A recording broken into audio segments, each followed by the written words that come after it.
Hi hello ಎಲ್ರಿಗೂ ನಮಸ್ಕಾರ. ನಾನು ನಿಮ್ಮ ಸಮೀನಾ.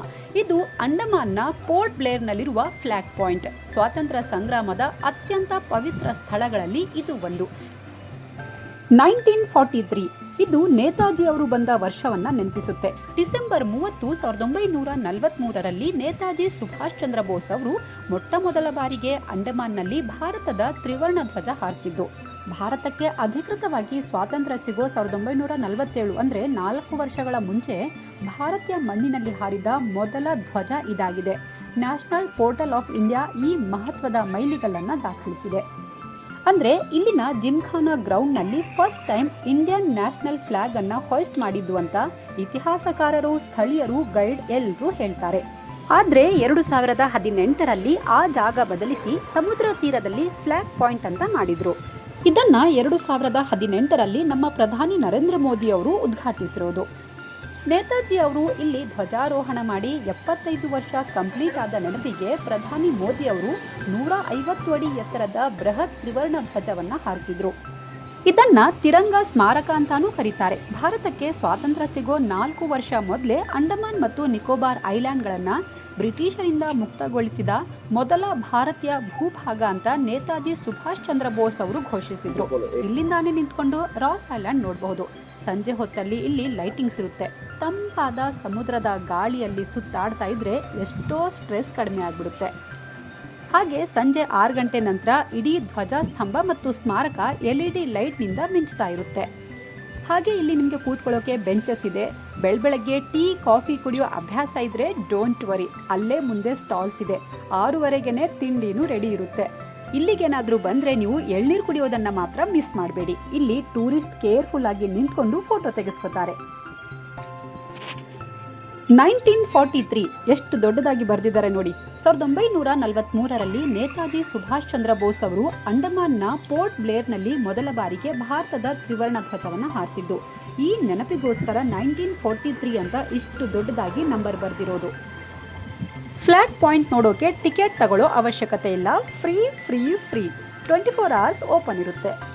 ಸಂಜೆ 4:15ರಿಂದ 6:00ವರೆಗೆ ಇಲ್ಲಿಗೆ ವಿಸಿಟ್ ಮಾಡಿದರೆ ಸನ್ಸೆಟ್ ಮತ್ತು ಲೈಟಿಂಗ್ಸ್ ಎರಡನ್ನೂ ನೋಡಬಹುದು. ಫೋಟೋ ಸೆಷನ್ಗೆ ಬೆಸ್ಟ್ ಟೈಮ್. ಇದನ್ನು ಕಂಪ್ಲೀಟ್ ಆಗಿ ನೋಡೋಕೆ ಅರ್ಧ ಗಂಟೆ ಬೇಕಾಗುತ್ತೆ. ಇಲ್ಲಿ ಮುಂದೆ ಕಾಣ್ತಾ ಇದೆಯಲ್ವಾ, ಅದೇ ಸುಭಾಷ್ ಚಂದ್ರ ಬೋಸ್ ಐಲ್ಯಾಂಡ್, ಅಂದರೆ ರಾಸ್ ಐಲ್ಯಾಂಡ್. ಅಲ್ಲೇ ಜಿಂಕೆಗಳಿರೋದು. ಇಲ್ಲಿ ಜಿಂಕೆಗಳು ಹಾಗೆ ಓಡಾಡ್ತಾ ಇರ್ತವೆ. ನಾವು ಅದನ್ನು ಮುಟ್ಬಹುದಂತೆ, ಆದರೆ ನಮ್ಮ ಬ್ಯಾಡ್ ಲಕ್ ನಾವು ಹೋಗೋಕ್ಕಾಗಿಲ್ಲ. ಫ್ಲಾಗ್ ಪಾಯಿಂಟ್ ನೋಡಿದ ಮೇಲೆ ನೀವು ಸಮುದ್ರಿಕ ನೇವಲ್ ಮರೈನ್ ಮ್ಯೂಸಿಯಂ ಕೂಡ ನೋಡಬಹುದು. ಇಲ್ಲಿಂದ 1-2 ಕಿಲೋಮೀಟರ್ ದೂರ ಇದೆ. ಆರಾಮಾಗಿ ನಡ್ಕೊಂಡು ಹೋಗಿ ಬರಬಹುದು. ನಡೆಯೋಕ್ಕಾಗಲ್ಲ ಅಂದರೆ ಆಟೋ, ಟ್ಯಾಕ್ಸಿ ಆಪ್ಷನ್ ಕೂಡ ಇದೆ. ಇದು ಸುಮ್ಮನೆ ಶಾರುಖ್ ಖಾನ್ ಪೋಸ್ ಕೊಟ್ಟಿರೋದು.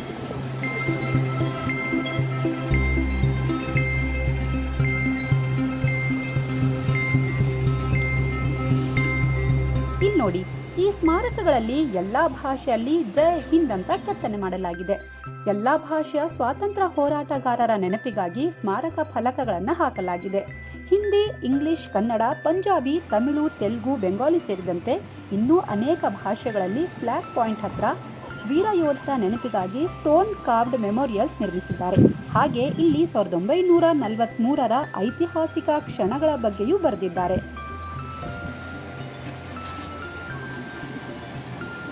ಇಲ್ಲಿ ಉರ್ದು ಭಾಷೆಯಲ್ಲೂ ಕೆತ್ತನೆ ಮಾಡಿದ್ದಾರೆ ನೋಡಿ.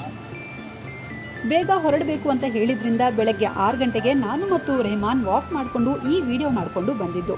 ಇಲ್ಲಿ ಮಾರ್ನಿಂಗ್ 4 ಗಂಟೆಯಿಂದನೇ ಜನ ವಾಕಿಂಗ್, ಜಾಗಿಂಗ್ ಎಲ್ಲ ಮಾಡ್ತಾ ಇರ್ತಾರೆ. ಇಲ್ಲಿ ಒಂಚೂರು ಭಯ ಇಲ್ಲದೆ ಹೆಣ್ಮಕ್ಳು ರಾತ್ರಿಯಲ್ಲಿ ಒಂಟಿಯಾಗಿಯೂ ಓಡಾಡಬಹುದು.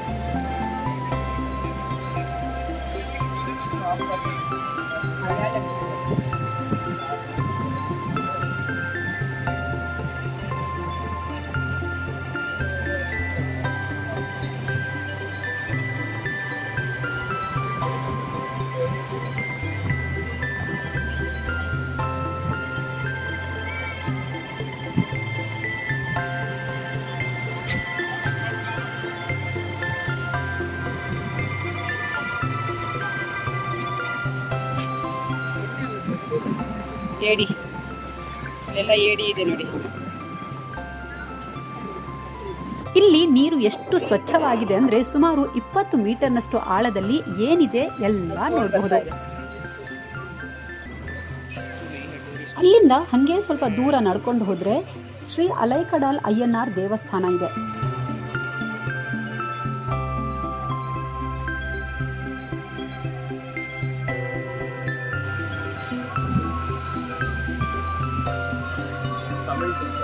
ತಮಿಳು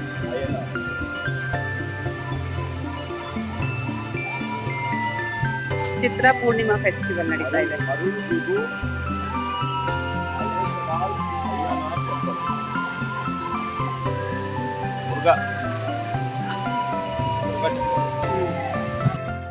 ತುಂಬಾ ಹಳೆ ದೇವಸ್ಥಾನ ಇದು. ಹೊರಗಡೆ ಇರೋ ಮೂರ್ತಿಗಳೆಲ್ಲ ಸ್ವಲ್ಪ ಫೇಡ್ ಆಗ್ಬಿಟ್ಟಿದೆ ನೋಡಿ.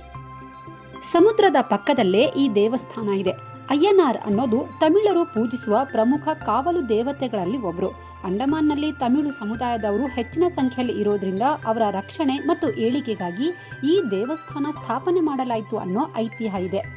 ಅಲೈಕಡಲ್ ಅಂದ್ರೆ ತಮಿಳಿನಲ್ಲಿ ಅಲೆಗಳಿರುವ ಸಮುದ್ರ ಎಂದರ್ಥ. ಸಮುದ್ರದ ದಂಡೆ ಮೇಲೆ ಈ ದೇವಾಲಯ ಇರೋದ್ರಿಂದ ಇದಕ್ಕೆ ಶ್ರೀ ಅಲೈಕಡಲ್ ಅಯ್ಯನಾರ್ ಅಂತ ಹೆಸರು ಬಂದಿದೆ.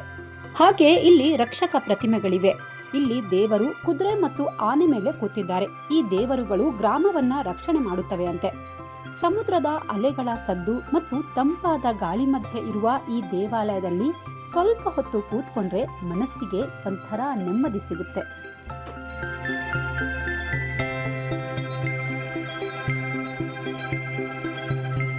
ದೇವಸ್ಥಾನಕ್ಕೆ ಆಲ್ರೆಡಿ ಭಕ್ತರು ಬಂದು ಪೂಜೆ ಮಾಡಿಸ್ತಾ ಇದ್ರು. ನಾವು ಹೋದ್ವಿ, ನಮಗೂ ಪ್ರಸಾದ ಹೂ ಕೊಟ್ರು. ಹೀಗೆ ದರ್ಶನ ಮಾಡಿಕೊಂಡು ಬಂದ್ವಿ ನಾವು.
ವಾಕಿಂಗ್, ಟಾಕಿಂಗ್, ರೆಕಾರ್ಡಿಂಗ್, ದೇವರ ದರ್ಶನ ಎಲ್ಲ ಆದ್ಮೇಲೆ